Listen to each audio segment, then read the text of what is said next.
welcome back to PlayStation Access. My name's Nathan. I'm here with Hollie. Hello. Hollie, we're lucky. We just got to see Cyber. I'm not even going to bang on about it because Dave didn't get to see it, and I know he really wanted to, and I feel genuinely bad. We went to see Cyberpunk 2077, and it's really the demo is fantastic, and it's one of the best things I've seen at one of these shows. And we're just going to explain why. We're not going to mess around. We're just going to say why it was so good.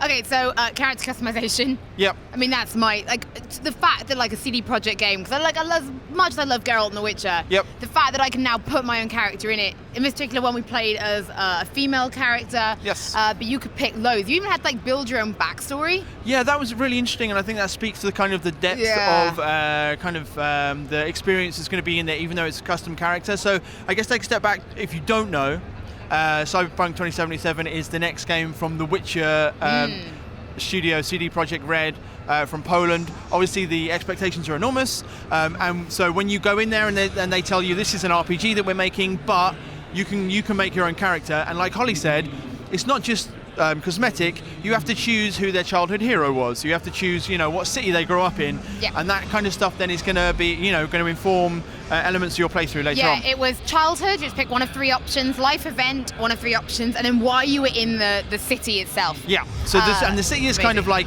an enormous kind of metropolis in North California. Yeah. So carrying on with customization. Yes. Stats. So in that RPG element, you had to assign stats. Strength, constitution, intelligence, reflex, tech, and cool. You wrote everything down. I love writing things down. Yeah. I really love writing things down. I don't want to jump ahead. I know you've got loads of details, but I just kind of want to explain what the kind of, because it's quite succinct, I think. The thing that got me on this, because I'm obviously watching it as a huge Witcher 3 fan, and I'm thinking, what is it that has made, what is it that's going to hook me into this game? Different source material. It's not kind of European kind of fantasy. Now we're talking 1980s William Gibson style cyberpunk science fiction future.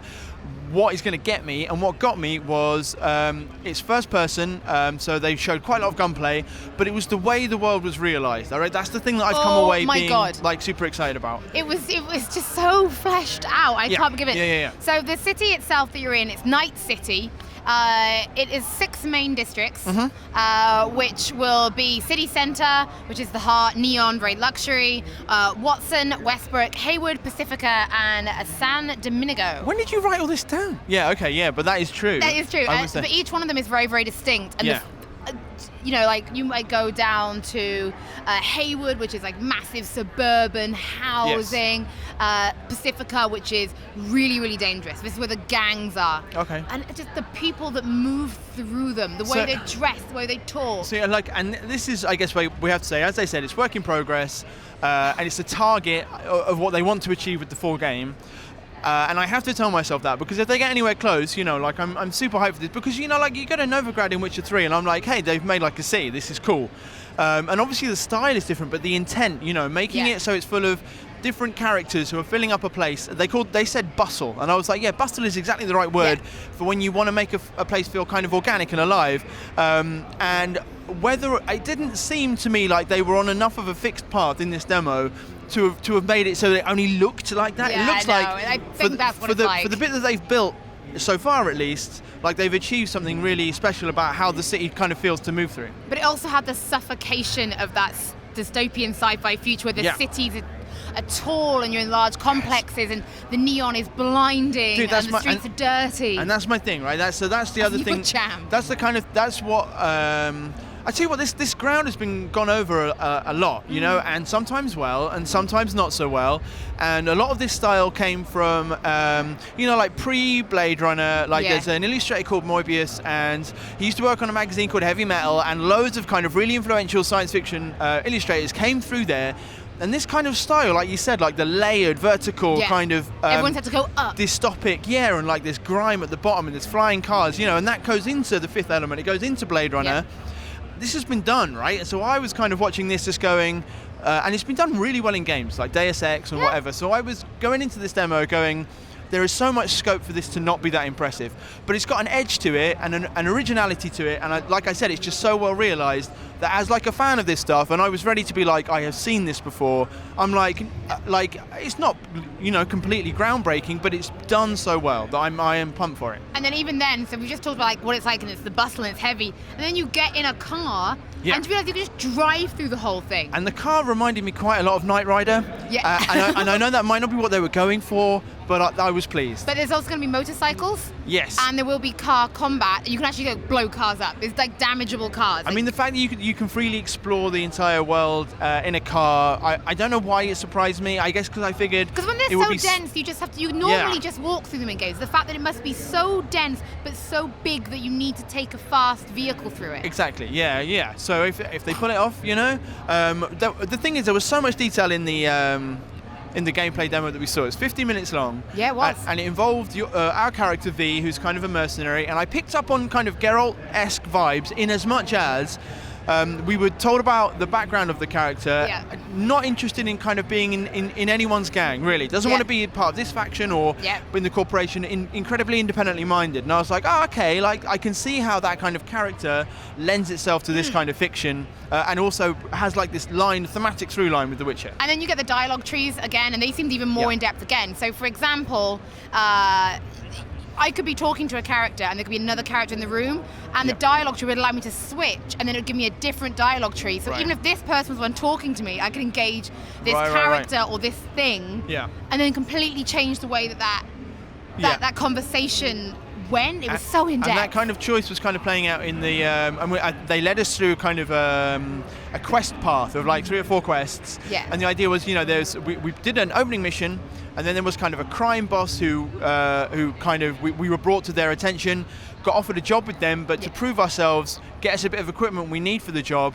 How do we get that equipment? Well, it's recently been stolen by this gang. So you can talk to the corporation it's been stolen from, or you can go direct to the gang. And in each of those kind of interactions, you can go. There are different ways to play it out. You can go kind of like, you can just spend some money. You can go violent. No guns blazing, like just go in, be very tactical. So you can choose your the way. I think it's going to change, which characters you're friends with and working with. Yeah. And on top of that, fluid class system. So you're choosing the build that we saw was they call it very kind of lone wolf solo, very physically strong, very violent. But you can go stealth, hacking, engineering. Different ways to go through, and in that way, I mean, it did remind me of Deus Ex, and I think because of the augmentations, there are a lot of augmentations, and you can upgrade yourself. Like we upgraded our eyes so that we could now zoom in and scan stuff, and that was Deus Ex, but very to the next level. Yeah, of course, and they're drawing off the same influences. But I guess what I meant was, as much in terms of the legacy of games that Deus Ex is a part of, where they, like Dishonored, where they want to give you the tools to make choices.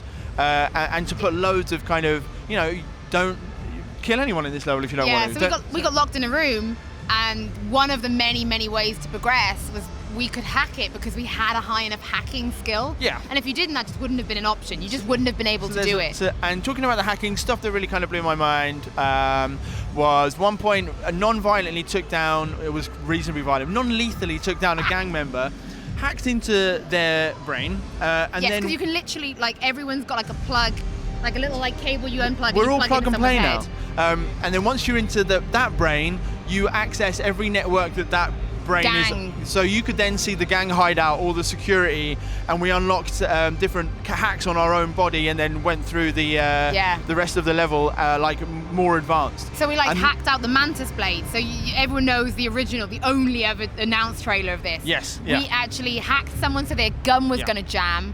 And then we unlocked the Mantis blades out of our arm, jumped down on them while they were like trying to like get their gun to fire, and we're like, yeah, no, bruv. And it's so, I mean, imagine the only time I've seen something like that kind of gameplay, kind of Watch Dogs 2 has pulled it off really well. You kind of like, hacking different systems as you go procedurally to make stuff happen. And then you imagine that kind of gameplay inside an RPG, which is as deep potentially as something like The Witcher, but also then with kind of all of these Deus Ex kind of story and choice elements. That's kind of, that's the ambition of this game. That's why our minds were like blown. And then but even the weapons and stuff were nuts. So like even though we just talked about the idea of non-lethal and stuff like that, because you can hack. Yeah. Like we were still picking up like special guns. Smart rifle with kind of tracer bullets. The tracer bullets were so cool. What else we had? We had the corporate rifle, which is like a more standard rifle, but like super powerful, and a tech shotgun. Chargeable shotgun bullets. And then your mods are going to give you kind of different combat upgrades at the same time. So there was kind of a slow-mo effect. That was the only one that I really remember. But the shooting seemed really solid as well, kind of cover to cover first-person shooting with kind of, numbers. The enemies are quite chunky, so you're not just blowing people away. Yeah. You're more involved in getting down energy bars. It's quite heavy. Yeah, exactly. So very heavy. And I guess that's because there needs to be quite a big difference between if you're kind of a spec for damage or spec for kind of stealth. So there was loads going. We could bang on about this for ages. Is there anything else you want to bring up before? Because we should just be in and out with this video. I could be here all day. Yeah, no, I'm gonna leave it there, honestly, because I can. I'm just gonna check, Holly. Say some things while I check that. So XP in the game is something called street cred. So by doing the missions and picking things up, you actually earn street cred. This increases your level.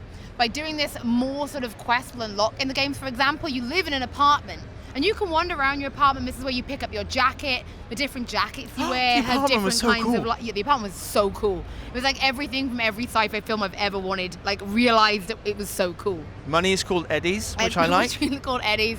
But yeah, your different types of jackets give you different kind of, strengths and whatnot. Your jacket is a fully part of the RPG system. So there's a couple of things I've just seen in my notes I did want to mention. Go on then. You rescue someone early on in the first mission, and I just love the fiction of you realise that she's quite rich, and she has kind of... Yes, it's so dystopian. She's signed up to premium healthcare, and you're like, oh cool, someone's going to be along to help her. And this ambulance flies in, hovers there, a SWAT team come out, and they're called Trauma Team. And the idea is in this dangerous future, if you're signed up to premium healthcare, you have army. The SAS come to extract you, and they're insanely hostile to us. I love that. And the other thing I really liked was that our pistol had a little upgrade on it where you could do ricochet shots, so you could fire basically bouncing off corners to kill people, which was just cool.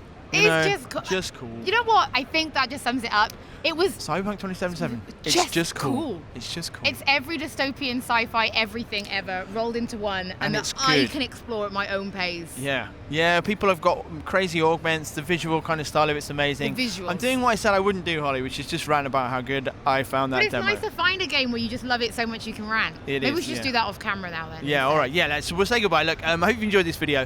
Let us know below what you think of Cyberpunk 2077 and how it's the best thing ever. Same as us. Stay subscribed to PlayStation Access. We've got loads more coming up through all of E3.